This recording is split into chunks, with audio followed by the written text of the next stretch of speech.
Bienvenidos a la Biblia en un año con Rodrigo Riaño del Castillo. Un recorrido diario de lectura y reflexión. Día 62. Aquí vas a encontrar un tiempo en el que el pueblo vuelve a alejarse de Dios y termina sufriendo las consecuencias. La presión de los enemigos se vuelve fuerte. El pueblo llega a un punto de angustia y termina volviendo a buscar a Dios. En medio de esa situación aparece un nuevo líder con una historia difícil y un llamado que nadie esperaba. Mientras lees, vas a ver momentos de lucha, decisiones que traen consecuencias y conflictos que no solo vienen de afuera, sino también dentro del mismo pueblo. Cuando termines la lectura, seguimos con una breve reflexión para descubrir cómo vivir esta palabra. Ahora sí, vamos con la lectura de hoy.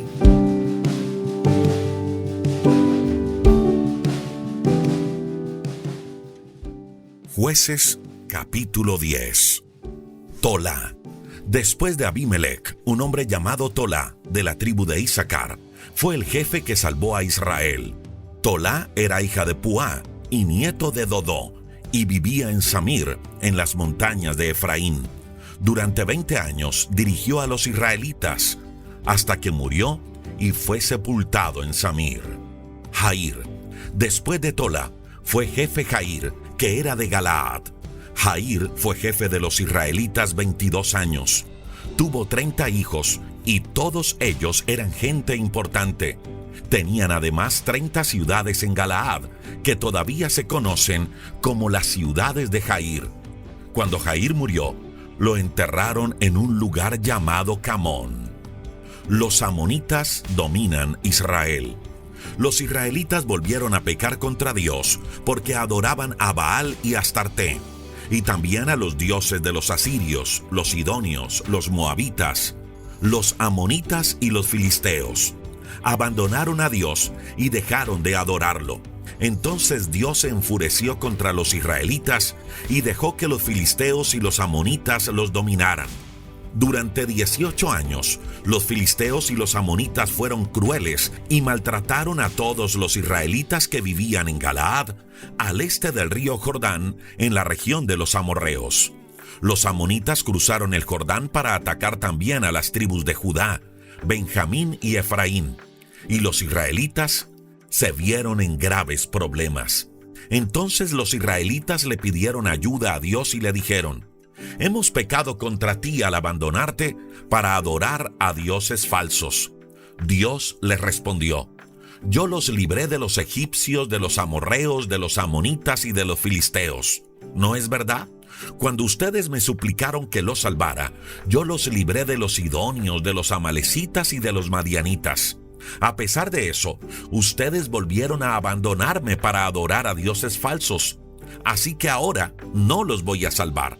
Vayan a pedirle ayuda a los otros dioses, ya que ustedes los eligieron, que ellos los saquen del problema». Los israelitas volvieron a decirle a Dios: «Reconocemos que hemos pecado, así que haz con nosotros lo que mejor te parezca, pero por favor, sálvanos ya». Quitaron entonces los dioses falsos que tenían y volvieron a adorar a Dios, y él se puso triste al ver cómo sufría su pueblo. Los amonitas se prepararon para la guerra y acamparon en Galaad. Los israelitas, por su parte, se reunieron y acamparon en Mizpá. Los líderes israelitas que vivían en Galaad se pusieron de acuerdo y dijeron: «El que se anime a dirigirnos a luchar contra los amonitas será el jefe de todos los que vivimos en Galaad». Jefté. Jueces capítulo 11. Jefté, un valiente soldado de la zona de Galaad, era hijo de una prostituta. Su padre se llamaba Galaad, tuvo otros hijos con su esposa, y cuando estos crecieron, echaron de la casa a Jefté. Le dijeron: «No vas a recibir ninguna herencia de tu padre, porque eres hijo de otra mujer». Entonces Jefté se alejó de sus hermanos y se fue a vivir a la tierra de Tod. Allí reunió a unos bandoleros que salían con él a robar. Después de algún tiempo, los amonitas atacaron a los de Israel. Los líderes de Galaad fueron entonces a la tierra de Tob a buscar a Jefté y le dijeron: Queremos que seas nuestro líder en la guerra contra los amonitas. Ven con nosotros. Jefté le respondió: si tanto me odian ustedes que hasta me echaron de la casa de mi padre, ¿por qué ahora que están en problemas me vienen a buscar? Ellos le contestaron: justamente porque estamos en problemas. Necesitamos que vengas con nosotros a atacar a los amonitas. Queremos que seas el jefe de todos los que vivimos en Galaad. Jefté entonces les dijo: está bien, pero si vuelvo con ustedes y Dios me ayuda a vencer a los amonitas, ¿de veras seré su jefe? Y los líderes le aseguraron: Dios es nuestro testigo de que haremos todo lo que tú nos digas. Así que Jefté se fue con ellos y el pueblo lo nombró jefe y gobernador. En Mizpá, Jefté puso a Dios por testigo del trato que hicieron.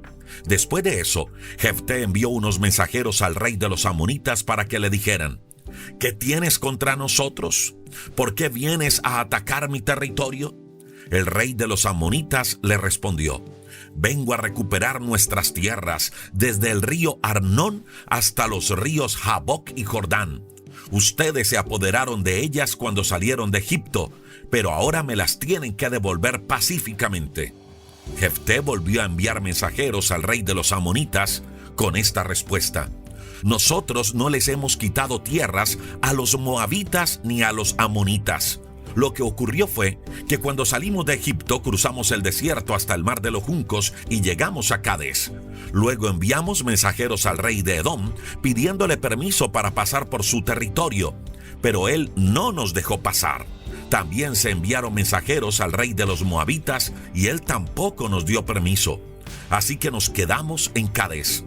Después seguimos por el desierto, rodeando el territorio de Edom y de los moabitas. Cuando llegamos al este del territorio moabita, acampamos allí al otro lado del río Arnón. Y como este río es la frontera, no entramos a territorio moabita. Entonces mandamos mensajeros a Sihón, el rey amorreo de Hesbón, pidiéndole que nos dejara pasar por su territorio para llegar al nuestro. Pero el rey Sihón desconfió de nosotros y no nos permitió pasar por su territorio. Al contrario, acampó en Jahaz con todo su ejército y nos atacó. Sin embargo, nuestro Dios nos hizo vencer con todo el ejército de Sihón. Entonces nos apoderamos de todo el territorio de los amorreos que vivían allí, desde el río Arnón hasta el río Jaboc y desde el desierto hasta el Jordán. ¿Y ahora quieres tú recuperar el territorio que el Dios de Israel les quitó a ustedes y nos dio a nosotros? Lo que su Dios Quemos les ha dado es de ustedes, y lo que nuestro Dios nos ha dado es de nosotros. ¿Te crees más importante que Balac, el rey de los moabitas? Él nunca combatió contra los de Israel ni les hizo la guerra. 300 años hemos vivido en Hesbón y en Aroer, en las aldeas que las rodean y en las ciudades a orilla del río Arnón. ¿Por qué en todo este tiempo no se apoderaron de estos territorios? Yo no les he hecho ningún mal.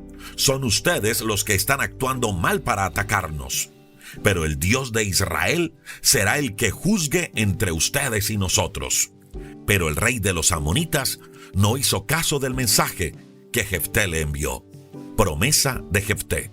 Después de esto, el Espíritu de Dios actuó sobre Jefté y lo hizo recorrer los territorios de Galaad y Manasés y volver después a Mizpá de Galaad. De allí Jefté fue al territorio de los amonitas, en donde le prometió a Dios: si me das la victoria sobre los amonitas, yo te ofreceré como sacrificio a la primera persona de mi familia que salga a recibirme. Jefté cruzó el río para atacar a los amonitas y Dios le dio la victoria sobre ellos. Mató a muchos enemigos y conquistó 20 ciudades desde Aroer hasta la zona de Minit, llegando hasta Abel Keramín. Allí los israelitas dominaron a los amonitas. Cuando Jefté regresó a su casa en Mizpá, su única hija salió a recibirlo, bailando y tocando pandereta. Aparte de ella, Jefté no tenía otros hijos. Así que se llenó de tristeza al verla y rompió sus ropas como señal de su desesperación. Le dijo: «Ay, hija mía, qué tristeza me da verte. Y eres tú quien me causa este gran dolor porque le hice una promesa a Dios y tengo que cumplírsela». Ella le respondió: Padre, si le prometiste algo a Dios, cumple conmigo tu promesa. Ya Él te ha dado la victoria sobre tus enemigos y los amonitas. Pero una cosa te pido, Padre mío, déjame ir 2 meses a las montañas con mis amigas. Tengo mucha tristeza por tener que morir sin haberme casado. Necesito llorar. Su padre le dio permiso de hacerlo y ella se fue a las montañas con sus amigas. Allí lloró y lamentó el haberse quedado soltera. Pasado los 2 meses, regresó a donde estaba su padre, quien cumplió con ella la promesa que había hecho, y ella murió sin haberse casado. De ahí comenzó la costumbre de todos los años de que las jóvenes israelitas dedicaban 4 días a hacer lamentos por la hija de Jefté. Jueces capítulo 12. Jefté y la tribu de Efraín. Los hombres de la tribu de Efraín se prepararon para la batalla, cruzaron el río Jordán y se dirigieron a Safón. Allí le dijeron a Jefté: ¿por qué cruzaste el río para pelear contra los amonitas y no nos pediste ayuda? Les prenderemos fuego a tu casa y morirás quemado. Jefté les contestó: mi gente y yo tuvimos una discusión muy seria con los amonitas, y cuando los llamamos a ustedes no vinieron a ayudarnos. Al ver que ustedes no venían a defendernos, decidí arriesgar mi vida y ataqué a los amonitas. Y si Dios me ayudó a vencerlos, ¿por qué ahora vienen ustedes a atacarme? Los de Efraín le contestaron: ustedes, los de Galaad, son tan solo unos refugiados en nuestras tierras, pues viven en los territorios de las tribus de Efraín y de Manasés. Entonces Jefté reunió a todos los hombres de Galaad y peleó contra los de Efraín y los venció. Para que los de Efraín no pudieran escapar, los de Galaad se quedaron vigilando las partes menos profundas del río Jordán. Cuando algún fugitivo de Efraín se acercaba para cruzar el río, los de Galaad le preguntaban: ¿eres de la tribu de Efraín? Si aquel respondía que no, entonces le pedían que dijera muchacho. Si lo pronunciaba muchacho porque no sabía decirlo de otro modo, lo mataban allí mismo. En esa ocasión mataron a 42,000 hombres de Efraín. Jefté fue jefe de los israelitas durante 6 años. Cuando murió, lo enterraron en Galaad, ciudad donde había nacido. Ibsán. Después de Jefté, Ibsán de Belén fue el jefe de los israelitas durante 7 años. Tuvo 30 hijos y 30 hijas, y a todos los casó con gente que no era de su tribu. Cuando murió, lo enterraron en Belén. Elón. Después de Ibsán, Elón de la tribu de Zabulón fue jefe de los israelitas durante 10 años. Cuando murió, lo enterraron en Ailón, en el territorio de su tribu. Abdón. Después de Elón, el jefe de los israelitas fue Abdón, hijo de Hilel, y lo dirigió durante 8 años. Abdón tuvo 40 hijos y 30 nietos, y todos ellos eran gente importante. Cuando murió Abdón, lo enterraron en Piratón, donde había nacido. Piratón estaba en el territorio de Efraín, en la zona montañosa de los amalecitas. En la lectura de hoy, vuelve a aparecer algo que ya hemos visto varias veces en el libro de Jueces.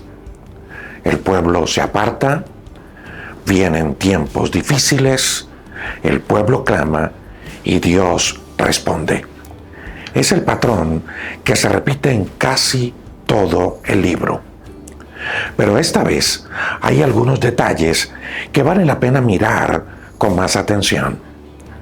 En el capítulo 10, el pueblo vuelve a buscar a Dios después de un tiempo de mucha opresión y persecución. Pero lo interesante es que no se quedan solo en palabras. La lectura muestra que ellos también se apartaron de los ídolos. Es como si entendieran que no bastaba con pedir ayuda, sino que tenían que hacer algo para cambiar realmente. Eso deja ver algo muy claro, y es que la restauración no empieza solo cuando hablamos con Dios, sino cuando empezamos a mover nuestro corazón hacia Él. Luego aparece la historia de Jefté, que es muy humana. Es alguien que fue rechazado desde joven y que vivió apartado. Pero cuando el pueblo necesitó ayuda, lo buscaron y Dios termina usándolo a Jefté para traer liberación. Sin embargo, su historia también muestra algo muy importante, y es que Dios puede usar a una persona, pero eso no significa que todo lo que esa persona haga sea lo correcto. Jefté tomó decisiones que después trajeron dolor. Y eso muestra que la vida espiritual muchas veces avanza en medio de procesos que aún no están completos. Que Dios trabaja sobre gente imperfecta. Y después, en el capítulo 12, aparece algo que llama muchísimo la atención. Conflictos, peleas entre el mismo pueblo. Como en otras ocasiones, ya no se trata de enemigos afuera, se trata de enemigos adentro. Se habla de divisiones internas. Es como si el problema no estuviera solo alrededor, sino también dentro. Cuando uno mira toda la lectura junta, estos capítulos muestran algo muy real del caminar con Dios. Y es que la restauración no siempre es instantánea, ni tampoco perfecta. A veces Dios empieza a levantar a una persona y a ordenar situaciones en su vida, mientras el corazón todavía está aprendiendo. Nos muestra que Dios trabaja en medio del proceso, que hay cosas que no son instantáneas ni perfectas en el primer momento, que se van dando en el caminar. Entonces, la enseñanza de hoy es esta. Dios puede empezar a construir procesos reales de restauración, pero ese camino se va construyendo paso a paso. Y el cambio verdadero aparece cuando el corazón no solo clama a Dios en los momentos difíciles, sino que aprende a volverse hacia Él, hacia Dios, de una manera sincera. Un abrazo y nos vemos mañana para seguir leyendo y reflexionando en este camino de un año por la palabra de Dios.